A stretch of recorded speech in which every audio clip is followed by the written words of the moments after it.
Today we celebrate the feast of Saint Benedict the African.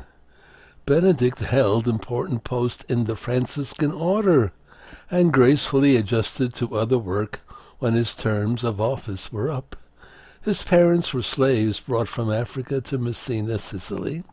Freed at 18, Benedict did farm work for a wage and soon saved enough to buy a pair of oxen. He was very proud of those animals. In time, he joined a group of hermits around Palermo and was eventually recognized as their leader. Because these hermits followed the rule of St. Francis, Pope Pius IV ordered them to join the First Order.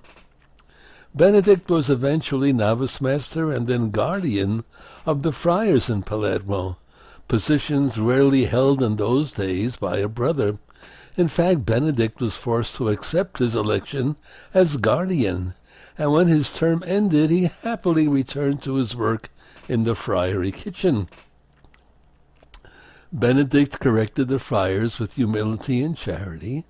Once he corrected a novice, assigned him a penance, only to learn that the novice was not the guilty party. Benedict immediately knelt down before the novice and asked his pardon. In later life, Benedict was not possessive of the few things he used. He never referred to them as mine, but always called them ours. His gifts for prayer and the guidance of souls earned him throughout Sicily a reputation for holiness. Following the example of St. Francis, Benedict kept 7 40-day fasts throughout the year. He also slept only a few hours each night.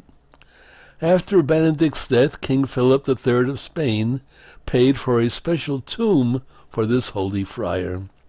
Canonized in 1807, he is honored as a patron saint by African Americans. The liturgical feast of Saint Benedict the African is celebrated by us today. And he was a Franciscan. Isn't that marvelous? So Benedict means to bless.